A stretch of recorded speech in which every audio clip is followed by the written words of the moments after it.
Daremos início ao nosso projeto Preparação. É com enorme satisfação que recebemos todos para a primeira edição do evento que chama-se Construindo o Meu Castelo. E este tem como objetivo disseminação de ideias e promoção de conhecimento teórico e prático, ou seja, inspiração e capacitação. Esse evento será realizado em um único dia e contará com palestras expositivas, com debates que formarão um momento de discussão e reflexão com os workshops que darão dinamismo ao evento, dando oportunidade para a comunidade aprender novas habilidades, como exemplos de pessoas locais que saíram da zona de conforto e estão almejando um futuro melhor. A organização do evento se divide em 6 categorias estratégicas: administrativo-financeiro, programação científica, infraestrutura, negócios, comunicação, coordenadoria geral.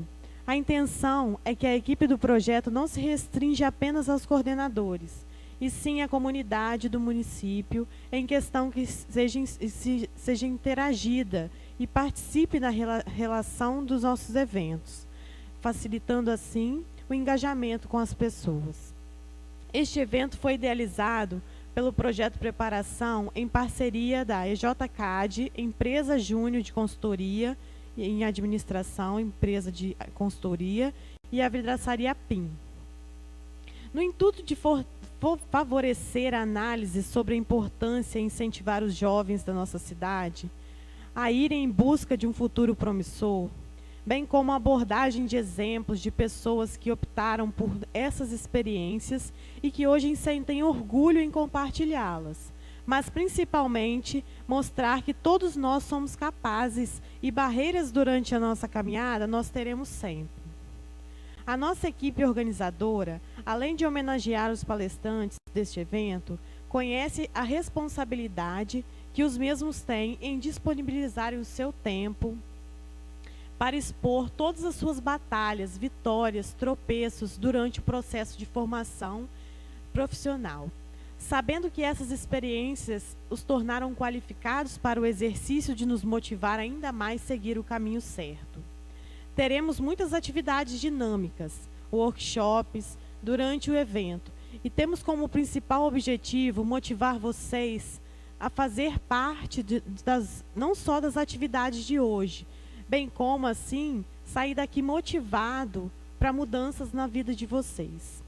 Essas mudanças nos enchem de orgulho e nos motivam ainda mais a promover eventos como este.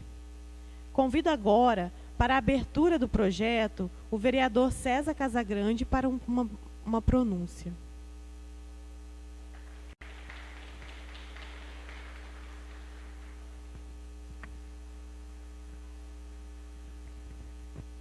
Boa tarde a todos, boa tarde a todas as pessoas aqui presentes. Gostaria de cumprimentar a Enza, tá? Obrigado. Eduardo, lá atrás, obrigado pelo convite. Também o pessoal da Marcelo, os jovens dele aí da Atitude JB. Queria agradecer o convite, né, de estar aqui falando para vocês no primeiro encontro, né, que vocês estão promovendo, primeiro seminário, e dizer da importância que tem os jovens, né, principalmente os jovens. Nós mais velhos, me sinto jovem ainda, mas nós mais velhos já estamos meio que já moldado, né? Então a gente não muda muito mais, né? Então assim, é importante que vocês, além da capacitação profissional que vai ser falado aqui para vocês, das palestras, né, saudar os palestrantes que vão estar aqui hoje né, promovendo essas palestras para a gente, é a valorização do ser humano, né, que também eu estava lendo o projeto, ele vai voltar também para esse lado, da valorização da pessoa, do ser humano, do nosso próximo. Ontem, Marcelo, nós tivemos aqui aquela sessão, parece que está assim, casando, né? Ontem nós tivemos uma sessão solene aqui nesse mesmo local, onde nós homenageamos várias pessoas que contribuíram e contribuem para o desenvolvimento do nosso município, tanto pessoas do segmento atividades econômicas, né, privadas, como também pessoas voltadas ao voluntariado, né, aos trabalhos comunitários. Então, assim, vocês podem ter certeza de uma coisa: a gente, quando faz bem ao próximo, a nossa profissão, né, ela vai ser muito mais reconhecida, a gente vai estar muito mais satisfeito fazendo o nosso trabalho e podendo contribuir para o crescimento do ser humano, do nosso irmão. A gente, assim, com essa... Não vou falar muito, gente, eu vou deixar mais para os nossos técnicos, para os nossos... A gente... Agindo assim de forma humanitária, nós vamos, assim, a palestra é Construindo o Meu Castelo, a primeira, né? Vai ser construindo minha vida, construindo meu castelo, construindo meu estado e construindo meu país. Hoje eu faço parte de uma classe que está muito desgastada. Tem hora que a gente tem até vergonha de falar que faz parte do meio político, porque tanta coisa errada que a gente vê acontecendo, e as pessoas assim que estão num patamar mais alto, que poderiam dar exemplo, né, às vezes não contribuem para isso. Então, assim, acaba refletindo em todos os níveis da classe política. Então, às vezes, a gente sente até vergonha de falar que participa dessa classe, mas o nosso dia a dia, as nossas atitudes, nossos, né, compromissos, passa por cima disso. Então, né, a gente não pode desanimar perante as dificuldades. Então, eu queria, assim, desejar um bom seminário a vocês. Aproveitem bastante as palestras, né, as experiências, e sejam felizes na vida de vocês. Obrigado. Boa tarde.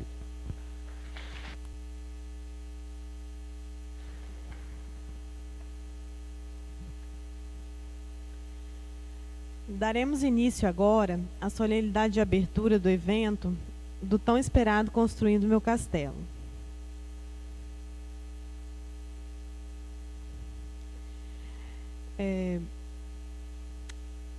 Damos início com uma magna palestra ministrada por Letícia Clips, com o tema A Comunicação na Formação, a Formação na Comunicação, Escrever e Ler o Mundo. Letícia estuda na Universidade do Estado do Rio de Janeiro e cursa Comunicação Social com habilitação em jornalismo. Hoje trabalha na ACERP, Associação de Comunicação Educativa Roquete Pinto, onde atende a TV Escola, canal de TV do Ministério de Educação, a TV INES, que é um canal de TV do Instituto Nacional de Educação de Surdos, na gestão de seus acervos audiovisuais. Letícia irá fazer um raio de capacitação pessoal ligado à comunicação, postura, desdobramento, a educação na universidade e o ensino básico. Convidamos agora Letícia Clips.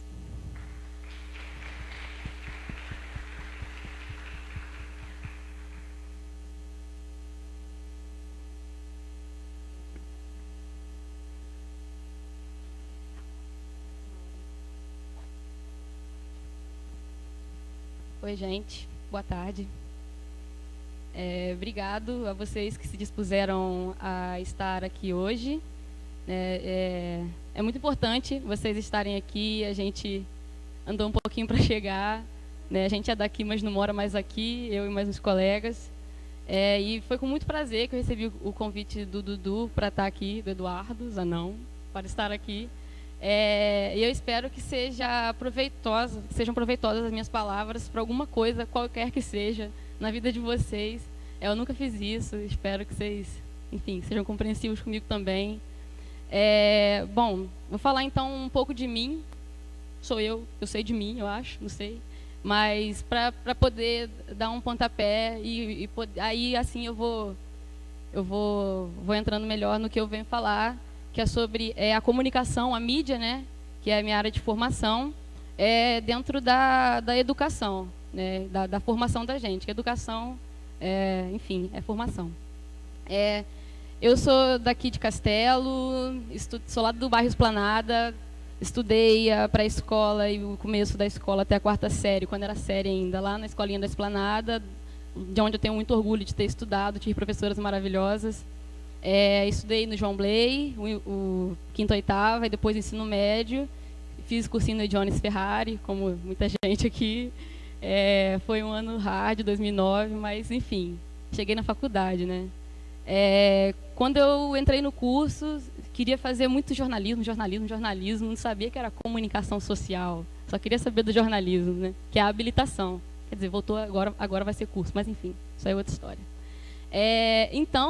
E dentro do caminho da faculdade, eu fui percorrendo uns espaços, né, principalmente do meio da faculdade para frente, que são paralelos àquela coisa tradicional da faculdade, né?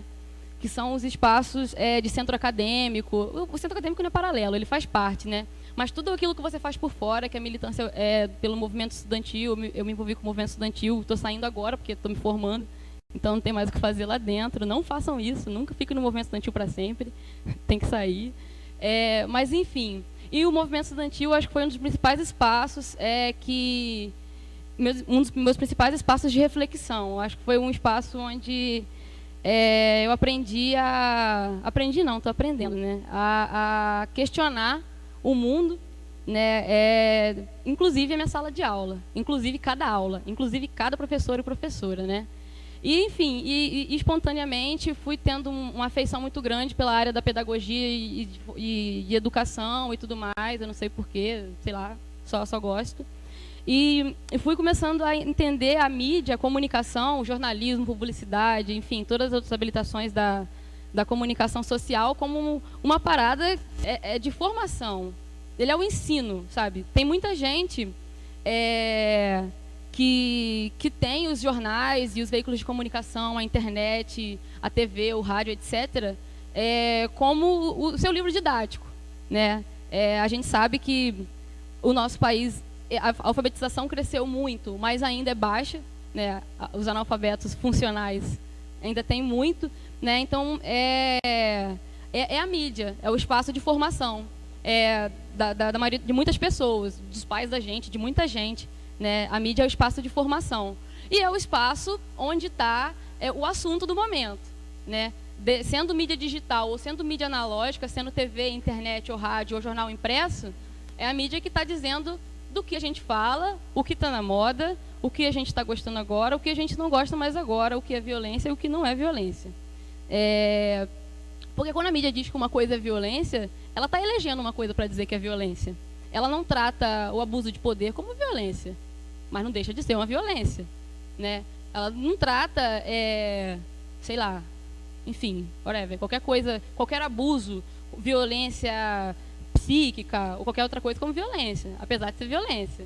Então, vim falar um pouco disso, sobre como também que acontece essa formação, esse processo de formação, e fazer um pouco um paralelo, a grosso modo, do educador, né, nossos professores, com o jornalista, né, porque essas duas missões, né, de educação e de informação, elas se encontram no dever de informar e, ao mesmo tempo, quase que automaticamente, formar o seu público. O público do professor são os alunos, os estudantes, e o jornalista, né, e os comunicadores em geral, informar, né, também o seu público, né, que são os seus espectadores, enfim, não importa o canal.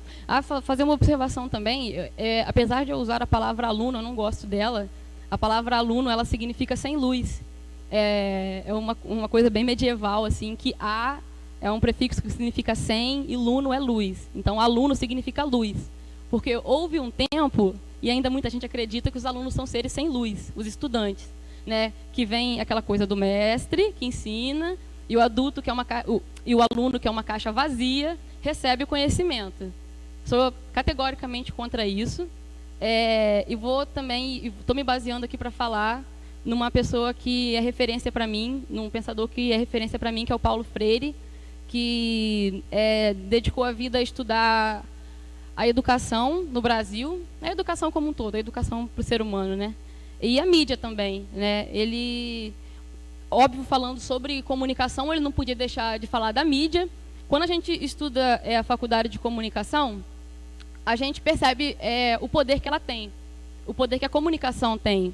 A informação é muito cara, a informação é complicada, é difícil, porque ela tem uma dependência intelectual grande, no sentido da responsabilidade grande que se tem ao falar com um público muito grande. É tudo muito grande, é uma coisa meio megalomaníaca, assim. A comunicação é tudo muito, né?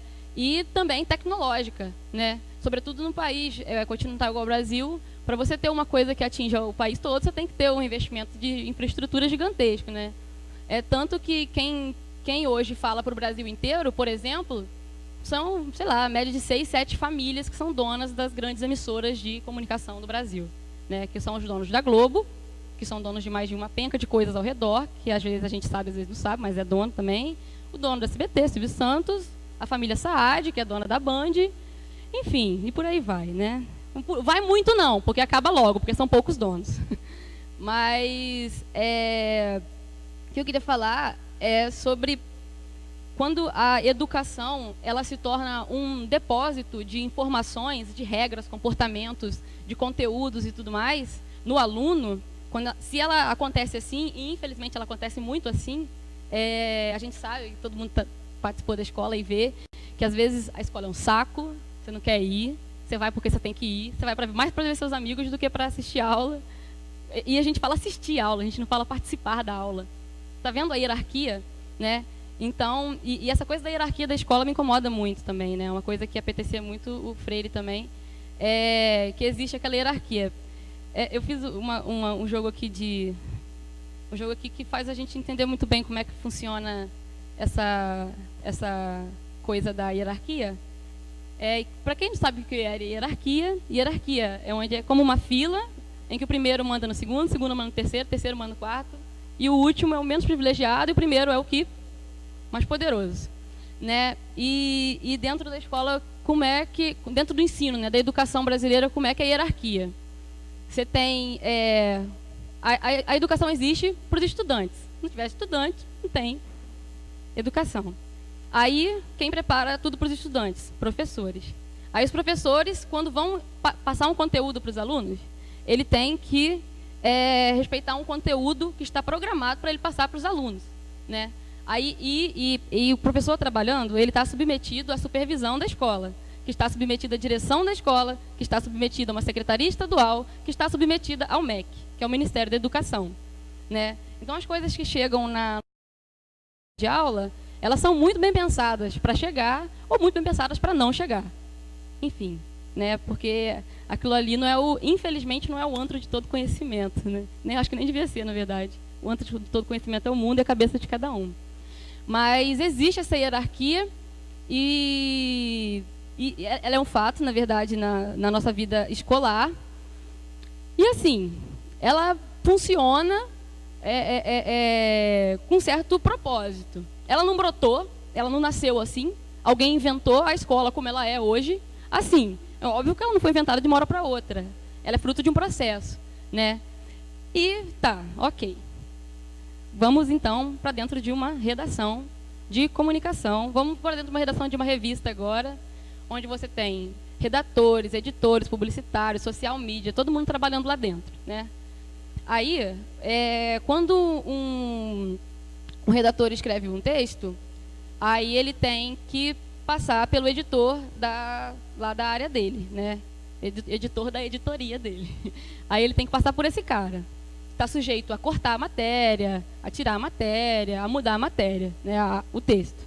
Aí o editor dele está sujeito ao editor geral da revista. Aí o diretor geral da revista está submetido ao presidente da editora. Aí o presidente da editora está submetido ao dono da editora, que é o cara do dinheiro, né? É o cara que manda e que paga todo mundo, né? Então também existe uma hierarquia, né? Só que o MEC é público, o MEC é federal e, enfim, ele é nosso, ou era para ser nosso, né? Não sei. Só que as empresas privadas de comunicação não. Elas são privadas, elas são dos seus donos e assim vai. E assim a gente vai assistindo TV, né? Ou não, ou fugindo dela. Mas não quero demonizar a televisão de jeito nenhum, porque é muito importante fazer TV. A televisão hoje é o veículo mais mais confiado e acompanhado por 97% dos brasileiros. É a pesquisa mais recente que saiu sobre isso.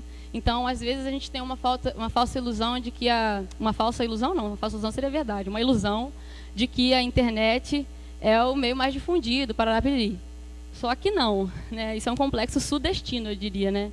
Que a gente tem o Sudeste é muito privilegiado, a gente tem a capital cultural do país. Cultural, muitas aspas aí, que é o Rio de Janeiro, e a capital financeira, que é São Paulo. Aqui, então, a gente tem acesso a muitas coisas que o resto do Brasil, assim, falta muito ainda. Eu acho que o nosso colega Caio vai poder falar melhor disso depois, sobre essa coisa do Brasilzão aí afora. Mas, então, a internet ainda não chegou, sabe? A internet ainda não é o principal veículo. Esse veículo de mão dupla, que é a internet, ainda não é a nossa realidade principal. A nossa realidade principal ainda é de mão única, que é a TV. É óbvio que a TV apresenta um mundo em que a gente vive, Paranapiry. Só que com o recorte da TV, com o olhar da TV, com a edição da TV, assim como os jornais, até a internet. Porque às vezes parece que a internet é tudo liberado, mas não é não. Antes fosse, sei lá. Peraí, gente, deixa eu me achar aqui, porque estou meio nervosa. Mas enfim. Mas é bem isso, assim, que para falar de formação na comunicação, eu acho que é massa frisar isso de que conhecer quem fala com a gente, saca? Isso é importante, é saber a serviço de quem a comunicação está, né? E eu acho importante para quem pretende seguir essa área de comunicação, para falar a verdade, qualquer área de profissional, sei lá, de vida, qualquer coisa. É importante entender isso, que quando você conversa com alguém, você precisa saber quem é que está falando, né, cara? É legal. Se você vai confiar naquilo, é bom saber quem é que está falando, né? Então, a gente precisa saber quem é que está falando com a gente na comunicação e entender que quem fala nos veículos de comunicação está falando para a gente e para mais um bocado de milhões, né? Então, é pensar no tamanho daquilo e como aquilo foi pensado e os interesses daquilo, né? Vejo a internet como uma super ferramenta, assim, de revolucionar essa situação de mão única da TV, justamente para a nossa formação, saca? É muito mais fácil eu conhecer um veículo de comunicação quando eu tenho, óbvio, informações sobre ele, né? Se eu tenho informações sobre a sua história, se eu tenho informações sobre os processos que ele sofre, se eu tenho informações sobre o dinheiro que ele sonega, o imposto que ele sonega, né, você vai entendendo quem é quem na história, né? E é massa entender quem está falando. Freud falava uma parada que acho muito legal, se aplica em qualquer coisa da vida, eu acho. Quando Pedro fala de Paulo, eu sei mais de Pedro do que de Paulo, né? Então, quem está falando, você saca é isso. Se eu estou falando e do Paulo Freire, vocês não vão saber do Paulo Freire, vocês vão saber de mim, sabe?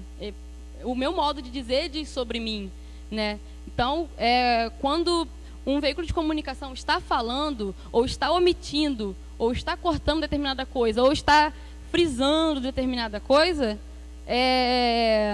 ele está falando muito sobre o que ele é, sobre o que ele pensa, acredita e vende. Teve uma matéria, eu devia ter trazido isso, cara, para colocar no slide, eu dei mole, esqueci. Saiu uma notícia, acho que foi semana passada, na outra semana, sobre o Uruguai. O número de mortes relacionadas ao tráfico de maconha chegou a 0 lá. E lá a maconha acabou de ser legalizada. 0. Zerou. Isso é um dado estarrecedor, positivamente, óbvio, né? E alguns jornais noticiaram, óbvio, essa notícia, né? Eu acho que o Brasil 247, se não me engano, falou. Número de mortes ligado ao tráfico de maconha no Uruguai chega a 0. É o fato, né? O Globo noticiou da seguinte maneira: a legalização pode aumentar o consumo. Aí naquele rodapézinho assim que tem embaixo da manchete, pesquisa também mostra que mortes relacionadas ao uso de maconha chega a zero. O fato principal eles esconderam. Vocês concordam com esse é o fato principal? O que é a morte de alguém? Não tem mais morte de pessoas relacionadas a isso. Isso não é o fato principal.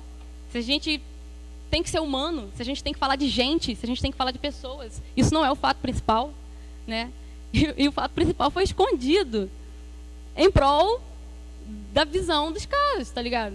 Eles colocaram aquilo que interessava, né? Uma manchete clássica, categoricamente conservadora, sabe? Então, é isso. É buscar o que se quer dizer com o que se está dizendo. Não necessariamente aquilo que a mídia diz, e eu digo mídia assim, de um jeito muito abrangente. É a TV, não é só jornal não, tá, gente? É mídia audiovisual, desde clipes de música até, sei lá, folheto de qualquer coisa, sabe? É muito importante saber como essa parada está sendo feita. E tem uma coisa legal, vou falar sobre um paralelo que o Paulo Freire fazia também. Esse cara é meu guru, né?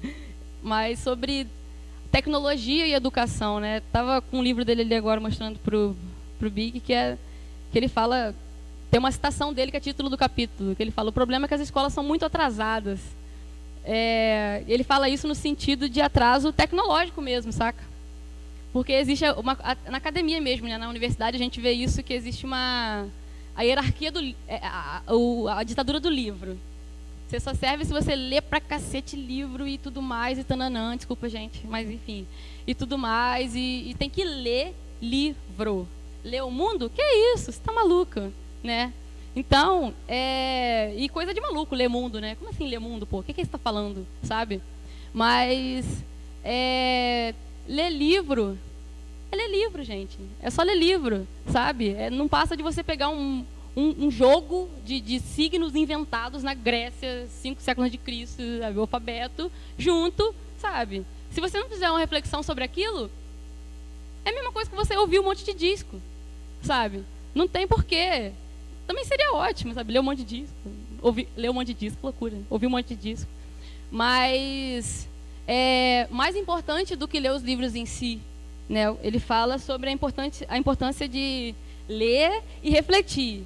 E mesmo que você não leia livros, mas que você leia o seu próximo, que você leia a sua realidade. E o que é ler a sua realidade, cara? É você conseguir olhar para uma cidade a essa hora e saber como ela é, e saber como as pessoas são, e saber do que as pessoas gostam e não gostam, o que as agradariam e o que as desagradariam, sabe? E qual a linguagem dessas pessoas, e como eu posso chegar a elas, e saber qual é a sua língua, qual é o seu dialeto, sabe? Ele tinha um termo chamado palavra geradora, que era o seguinte, o Freire, né? Que ele foi o cara da alfabetização no Brasil, né? O que foi mais marcante para ele, vocês imaginam? Imagino que na época de escola de vocês, assim, de mais novo, era um perrengue para alguém aprender a ler. Sempre tinha aquele colega que era muito difícil de aprender a ler, que era difícil de aprender a escrever, e de aprender vogal e consoante, aquela coisa toda. Sempre tem aquela galera que é muito complicado, né? É a tal da alfabetização. E o Paulo Freire era mestre nisso, por simplesmente saber ler o mundo das pessoas. Só isso. Ele lia o mundo das pessoas e, assim, ele criou um método para alfabetizá-las, né? Que a alfabetização que a gente tem hoje é assim: você aprende A, B, você aprende alfabeto, vogal, isso aqui é vogal, isso aqui é consoante, tananana. Aí depois você vai para a sílaba, aí depois você aprende palavra, depois você aprende frase e pá. O método dele era o seguinte: era chegar num espaço. Vou contar uma experiência que ele fez, que foi o que mostrou ele, talvez, para o Brasil, para o mundo. Em 56, alguma coisa, 1957, 56, sei lá, alguma coisa assim, ele estudava direito em Pernambuco, em Recife, e aí ele foi fazer um trabalho numa cidade do interior do Rio Grande do Norte, chamada Angicos. E aí ele chegou lá, tinham 300 cortadores de cana, 300, analfabetos. Ele chegou lá e em 40 dias, com 1 hora por dia, ele alfabetizou todos eles. em 40 dias. Isso é fantástico. Se alfabetizar 300 adultos em 40 dias, por quê? Como que isso se dá? É você chegar num espaço, primeiro respeitar a individualidade desse espaço, né? É o que muitos jornalistas não fazem, né? É que muitos comunicadores não fazem. É respeitar a realidade e o que é o espaço, né? Que está se chegando. Respeitar esse espaço, ao invés de esperar que essas pessoas me traduzam, eu preciso traduzi-las para mim, né? Então eu preciso aprender a falar o linguajar dessas pessoas, eu preciso aprender como elas falam, eu preciso aprender como elas se portam, o que elas pensam do mundo, quais seus preconceitos, quais seus tabus e tudo mais, etc, etc. E a partir disso, aí tá, cheguei no mesmo espaço que essas pessoas, mesmo espaço, digamos, cultural, né? O mesmo espaço ali dessas pessoas, de vida delas. Aí, a partir disso, eu começo a pegar palavras que elas usam, termos que essas pessoas usam, e mostrar como que eles poderiam ser convertidos em outros sentidos, como eles poderiam mudar totalmente de significado numa outra frase, enfim, mostrando o inverso deles, seus antônimos, essas coisas todas, óbvio que sem usar o termo antônimo, essas coisas todas. E a partir disso, mostrando que as palavras eram grupos que tinham seu significado, mas eles só tinham significado porque eles eram montados daquele jeito, e o que gerava uma palavra era um alfabeto e tananã, ele só vai falar do alfabeto depois, só depois, o alfabeto é a última parte. E assim o processo acontece igual mágica. O processo de alfabetização se dá, ele não alfabetizou ninguém, parece que as pessoas se alfabetizaram, ele só foi mostrando o caminho, né? Então, essa coisa de respeitar o espaço, falar a língua das pessoas e falar o que você precisa falar na língua delas e oferecer para elas o que elas precisam em termos de informação e comunicação e reflexão também social, isso é missão de jornalista, isso é missão de comunicador social, sabe? A missão de comunicador social não é agradar patrão, não deveria ser, sabe? Mas a gente, infelizmente, enfim, tem uma realidade bem distante disso ainda, né? Na comunicação, enquanto a comunicação for de oligopólios de comunicação, forem famílias que mandam e desmandam, sabe? Vai ser complicado lidar com isso, né? Mas a gente tem alternativas. Eu não vim aqui meter o pau no que está errado. Eu vim tentar ser propositiva, sabe? Propor alguma coisa. Então, queria dizer que sempre tem uma letra C, sabe? Né? Ou você trabalha lá ou você fica desempregado. Não é isso, sabe? Sempre tem uma letra C desse, tem um alfabeto inteiro e muito mais de opções para fazer, né? O mundo é grande, a gente tem muitas opções e sempre se tem muito medo, né, de tentar inovar e fazer diferente. A própria universidade é muito hipócrita quando se autonomeia o espaço de inovação, sabe? Porque as inovações e as contestações ali dentro, acontece muito delas não serem bem-vindas,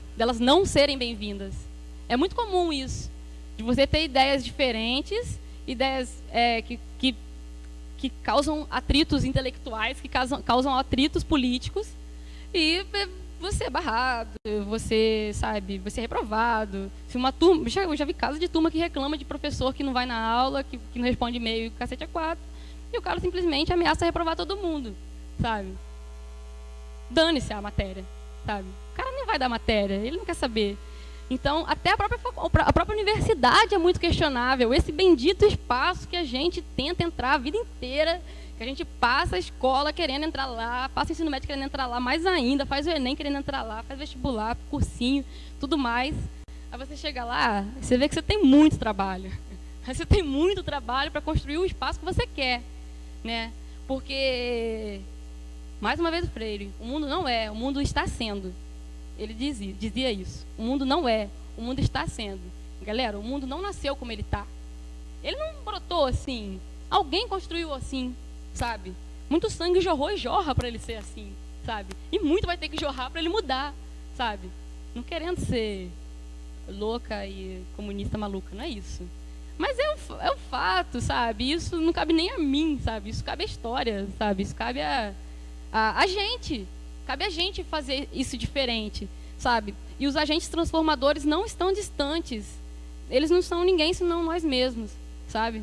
Porque enquanto os agentes transformadores forem distanciados de nós, ele não vai existir. Ele simplesmente não vai existir. É um ciclo vicioso de não sou eu, não sou eu, não sou eu, não sou eu. Alguém que mal intencionado vai dizer, opa, sou eu mesmo então, já que ninguém quer, tenho muito peixe aqui, né, para mim. Os principais movimentos de ditadura, né, uma principal coisa que eles tiveram foi um povo desiludido. Foi um povo que achava que não podia nada, né? O fascismo, quando aconteceu, ele precisava de um povo sem líder, sem eira nem beira na Itália, pendengando tudo, pobre, na capa do Batman. Aí o cara foi, na maldade, e disse, opa, vem comigo que eu salvo vocês. Só que não. Eu digo que salvo, mas tem um preço, né? E a Alemanha é a mesma coisa com o nazismo, sabe? Então aconteceu tudo isso. Então, o que eu quero dizer com tudo isso? O que isso tem a ver com comunicação e educação? Isso tem a ver com autonomia. Isso tem a ver com eu ser autônomo e me sentir pertencente ao meu espaço, ao meu mundo e, sobretudo, responsável por ele. A gente é responsável pelo nosso espaço, a gente é responsável pelo nosso mundo e, logo, a gente é responsável pela construção dele. A gente veio aqui para construir alguma coisa. Não é possível que a gente vai passar incólume no mundo, indo embora e tchau, e acabou. Não dá para viver a vida fazendo isso. Não dá, simplesmente não dá, gente. Sabe? Para você fazer só o que seu pai e sua mãe quer. Não dá para você passar a vida fazendo o que o mundo está achando legal, para você fazer o que fulano achou legal, o que ciclano achou legal. Você tem que fazer o que você acha legal. O mais legal é ser você, cara. O mais legal é poder tá de cara lavada. Eu escolhi isso. Eu escolhi fazer isso. É coisa de maluco? Não tô nem aí. Não tô nem aí. Pintei cabelo de verde? Tô nem aí. Não pode olhar. Tô nem aí. Sabe? Não tem problema, sabe? E existem muitos percalços para ser você. Se fosse fácil, todo mundo era ele mesmo. Né? Se fosse fácil, todo mundo estava, né, numa era de aquários. Mas não é o que acontece, né? Ser autônomo é muito difícil. E a gente é o tempo todo impedido e tolhido. E, não, por favor, não, isso dá muito trabalho. Dá muito trabalho você se erguer sozinho. Dá muito trabalho, sozinho, vírgula. Ninguém se ergue sozinho porque ninguém é uma ilha. Mas assim, por vontade própria, sabe? É muito cansativo exercer sua responsabilidade. É muito cansativo ir embora de casa aos 17 anos para fazer faculdade. E ficar morando fora de casa sem saber como é que vai ser, sem saber, só com o dinheiro da passagem, pendurada na casa de um aqui, na casa de um ali. Perdão, é foda. Sabe?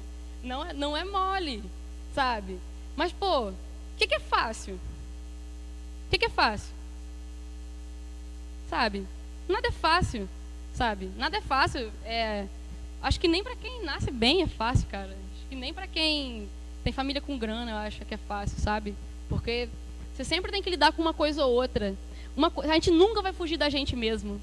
Não adianta, não adianta. Não tem dinheiro, não tem coisa, não tem curso, não tem, sabe? Não tem vontade de outro agradar meu pai, não, sabe? Não tem isso. Pelo amor de Deus, eu amo meus pais. Estou falando aqui, mas eu ouço muito eles também. Mas a gente nunca vai poder fugir da gente mesmo. Isso é um fato. A única coisa que não tem jeito nessa vida é a morte, onde a gente vai estar só com a gente mesmo e Deus, e amém. E a gente nunca vai poder fugir disso, sabe? Então, por isso, a gente tem que se preparar para encontrar com a gente.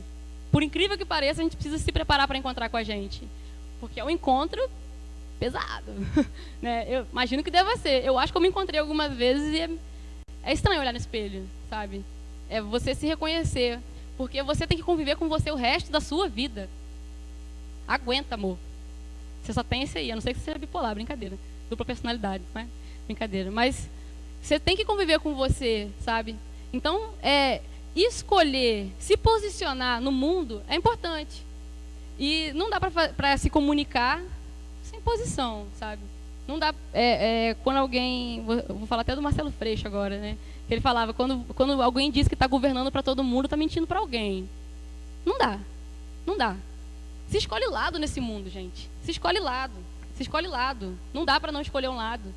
Não dá para escolher agradar gregos e troianos ao mesmo tempo. Não dá para agradar, para agradar a elite e, sabe, e a plebe e a pobreza ao mesmo tempo. Não dá. Não dá para eu falar para o Leblon e para Madureira ao mesmo tempo. São bairros completamente distintos no Rio de Janeiro, que quem conhece sabe. São espaços diferentes, com suas culturas diferentes. Não tem melhor e pior. Só que são diferentes. Alguns têm a informação na mão, né? E outros carecem dela, né? E você nunca sabe que uma coisa falta na sua vida até que ela apareça e você se dê conta que ela faltava, né? E a pessoa não sabe. Às vezes falta alguma coisa, mas você não sabe o que é. E às vezes é informação, né? Que às vezes você... quem que nunca fez isso? Tá com TV aberta em casa só, e você fala, putz, queria ver uma coisa diferente. Queria ver um filme diferente. Queria ver um filme pelo menos legendado, para não ser dublado. Queria, sei lá, um programa qualquer, uma entrevista qualquer, diferente, mas é sempre a mesma coisa, velho. É sempre a mesma coisa. Quem que nunca, sabe? Eu faço isso todo dia, eu acho, quando eu ligo a televisão. Sabe? Eu queria uma coisinha diferente. E tal. Mas, nessa hierarquia que eu citei agora há pouco, há quem diga que na hierarquia da comunicação, as coisas que são exibidas, que são escritas, as matérias que são as pautas, né, que a gente chama de pauta, os assuntos abordados, são sempre do nosso interesse. O público, óbvio, eu estou falando que o público quer. Imagina, é óbvio que eu sei o que o público quer ouvir. É óbvio que eu sei o que o público quer ver. É óbvio que eu sei o que ele quer ler, né? Eu sou maravilhoso jornalista, né? Aí, o meu jornal é maravilhoso, o meu jornal é de nível nacional, é óbvio, né, que eu sei o que o meu público quer. E se alega que nessa hierarquia da comunicação, o público é o primeiro. É o primeiro, ele é o que manda e desmanda. Ele é o cara que manda e desmanda no que vai para o ar, que não vai para o ar, o que é pauta, o que não é pauta, o que está em discussão, o que não está em discussão. Só que, né, lindo fosse, seria assim. Né? A gente sabe que não é assim. Não é assim. Quando você vê determinados fatos de perto, ou mesmo de longe, mas com olhares diferentes, você vai percebendo como que tem intenção naquilo que um veículo de comunicação fala. Imparcialidade não existe. Não existe. Não existe.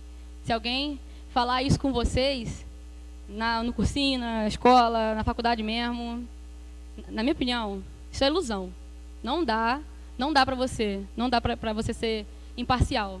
Ser imparcial é ficar pulando de um lado para o outro do muro. Você fica pulando de um lado do outro. Mas em cima dele não dá. É um abismo que ele não tem fim. Não dá. Você morre. Sabe? Não dá para ser imparcial. Porque toda narrativa, todo texto, toda fala, ela vem de alguém que tem um contexto, que tem uma vida, que tem um olhar do mundo, mesmo que ela não perceba, que ela saiba que ela tem um olhar sim do mundo, que ela é um sujeito sim do mundo. Todo mundo que fala qualquer coisa, eu falando aqui para vocês, sou fruto do que eu vivi, sou fruto da minha mãe, do meu pai, da minha família, de cada coisa que eu li, de cada professor que eu tive contato, de cada amigo que eu conversei, de cada reflexão que eu fiz, de cada coisa que eu não falei, mas de cada coisa que eu pensei, de cada festa que eu fui, de cada coisa dessas. Eu sou fruto disso.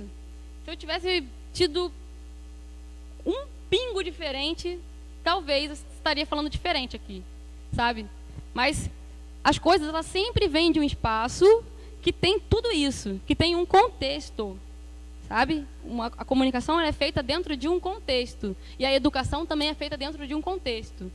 Se a gente tem disciplinas de filosofia e sociologia sucateadas no ensino público, isso não é por acaso. Sinto, gente, isso não é por acaso, sabe? Se a gente tem as disciplinas de ciências sucateadas e minimizadas no ensino básico, isso não é por acaso, sabe? Por quê? Mais uma vez, a informação é cara. Filosofia não é conhecer filósofo, é pensar filosoficamente. Pensar filosoficamente. Conhecer meia dúzia de filósofos não quer dizer que você saca de filosofia, sabe? Você conhece meia dúzia de gente. Mas o pensar filosófico, ele é um caminho irreversível. Não dá para voltar, sabe? E isso tudo também, que eu estou falando aqui, é fruto também de alguns livros sobre isso, sobre filosofia,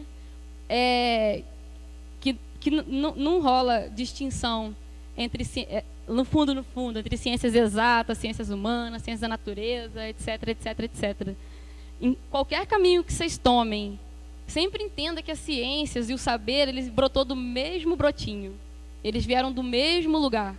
Sempre, sabe? A ciência da comunicação, né? A ciência da medicina, a ciência... Todas.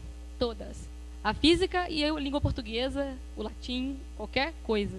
Elas vieram sempre do mesmo broto, que é o porquê. Questionar. Veio do ponto de interrogação, olha só quem diria, né? Veio da pergunta, veio de se perguntar onde é que se está e para onde se vai, né? Eu acho que você se formar é sempre perguntar por quê, sabe? Saber o porquê das coisas e saber onde é que você está e por que você está ali e para onde você vai e por quê, sabe? É óbvio que você não vai ficar maluco na vida martelando porquê para tudo o tempo todo, porque não tem sentido, porque você não aguenta, né? Mas nas coisas mais profundas, né? É entender que nem sempre você sabe o porquê, mas tem. Mesmo que não se saiba qual é, mas tem. Algum lugar ele está, você não sabe onde é que é, nem ninguém sabe onde é que é, mas tem, né? Tem quem gosta de acreditar nisso, tem quem gosta que não, mas enfim. Mas se perguntar isso, né? Questionar as coisas, isso é muito importante. Isso é um entrave que a gente tem na escola desde sempre, né? O aluno que pergunta muitas coisas, ele é chato, perguntão. Fica quieto, menino. Pô, para de perguntar. É porque é. Nada é porque é, pô. Não é porque é, sabe? A ao quadrado é igual a B ao quadrado mais C ao quadrado não é por acaso, sabe? Não é por acaso. Cateto oposto é oposto, não é por acaso. Hipotenusa tem hipotenusa por acaso, sabe? Isso é por um motivo, saca? Isso é por um motivo.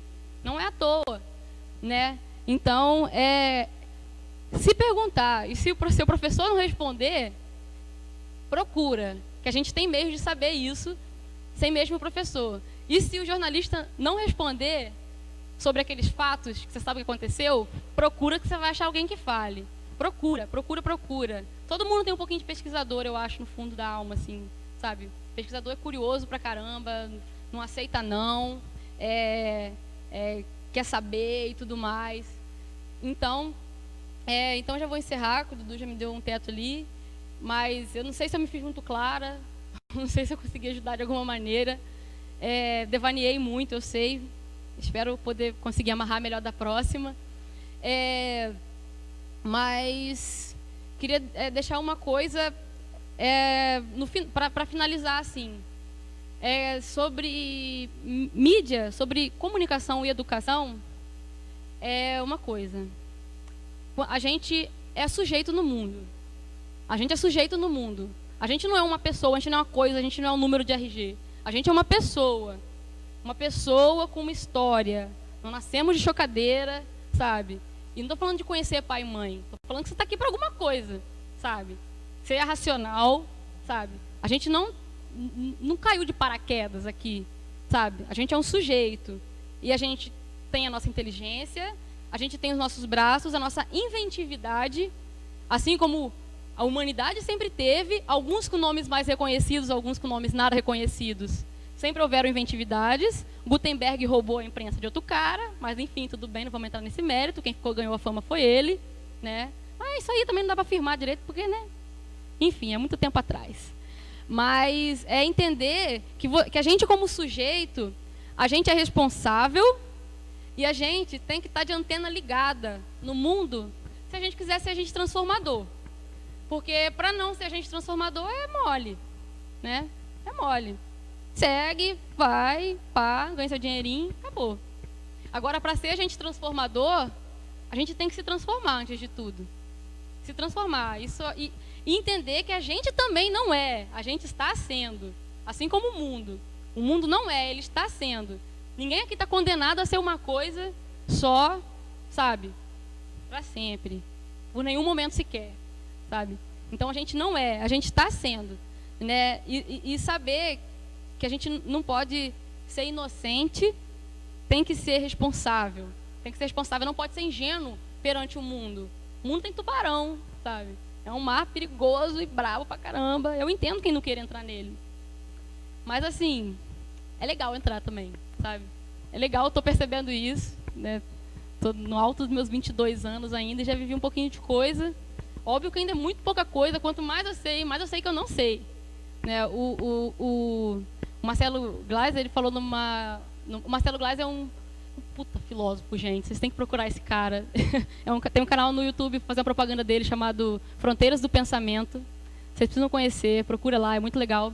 E tem um vídeo que ele... Ai, não, perdão, confundi com outro vídeo. Isso que eu vou falar, ele fala num filme chamado Eu Maior, que é indicado pra caramba pra vocês. Se vocês quiserem, eu posto o link no evento daqui, pra todo mundo ver. Ele fala o seguinte: o conhecimento, ele é tipo uma ilha, né, no meio do mar, sei lá, qualquer lugar. E aí, tudo que você conhece é a ilha. Tudo que você não conhece são as margens, são o mar. Quanto mais você conhece, mais a ilha aumenta. Automaticamente, mais a margem aumenta. Então, quanto mais você conhece, mais coisas desconhecidas tem, né? E é isso. E é uma coisa irreversível, não tem fim, né? E a gente não é. A gente está sendo assim. E terminar com uma coisa.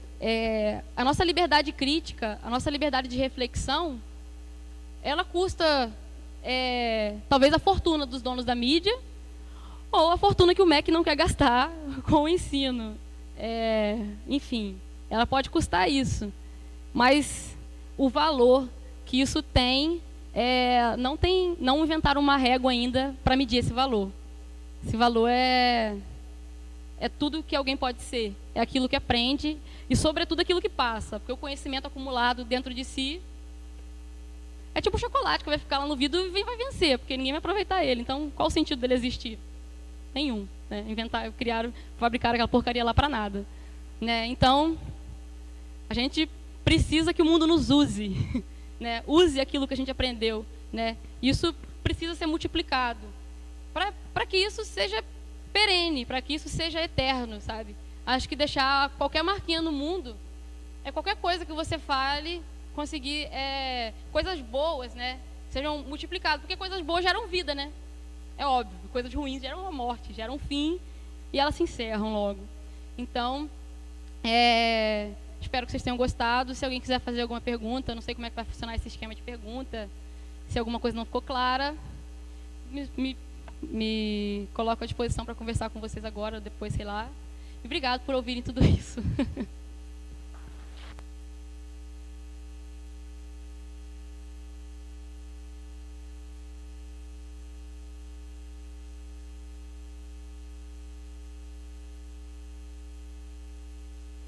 Pessoal, alguma pergunta para a Letícia? Alguma curiosidade? Quer falar no microfone? Vem cá.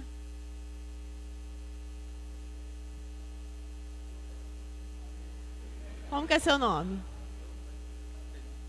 Felipe. Não é pergunta não, só queria fazer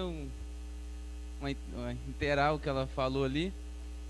Que é importante dizer que nada assim é natural, né? E tem dois filósofos e psicanalistas, né? Que é Deleuze e Guattari, quase Chris e Greg, assim, os dois. E ele comenta sobre... o Guattari desenvolve uma psicanálise que é esquizoanálise, ele chama, né? Que vai contra essa ideia da psicanálise freudiana. E o Freud tem muita questão, que é a questão do Édipo, que ele comenta, sim, é muita noção de que a relação pai e mãe vai influenciar na vida do filho. Então, como que, por exemplo, eu vou procurar uma mulher que se espelhe com a minha mãe. Então, é como se fosse uma coisa do inconsciente para essa mulher, assim, eu vou sempre buscar minha mãe nessa mulher. Só que aí Guattari chega e fala assim, não é bem isso. Aí eles colocam a questão dos agenciamentos. É muito mais influência do contexto que a gente vive do que necessariamente uma relação de pai e mãe, que você teve algum trauma ou que deixou de cortar o Billy inconsciente que ele fala e tal. Por exemplo, tem uma matéria que eu vi agora que na França não tem déficit de atenção e nos Estados Unidos eles têm pesquisas intensas sobre esse problema do déficit de atenção das crianças. E por quê?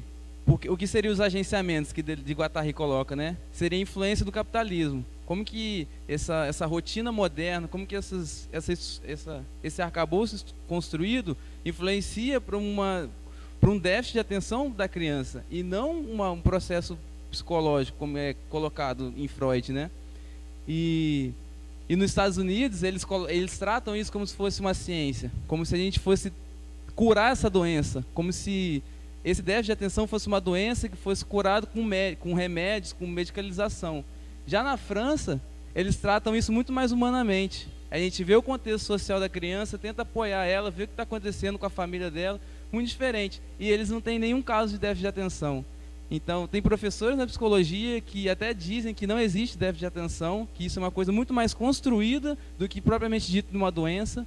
E eu acho que é um pouco disso. Em nada que a gente vive é natural, nada. Tudo alguém inventou, igual ela falou, né?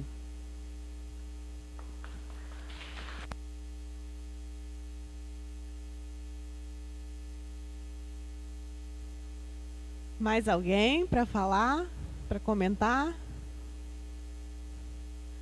O comentário do Felipe aí foi bastante construtivo também, né? Para quem prestou atenção, gostei muito.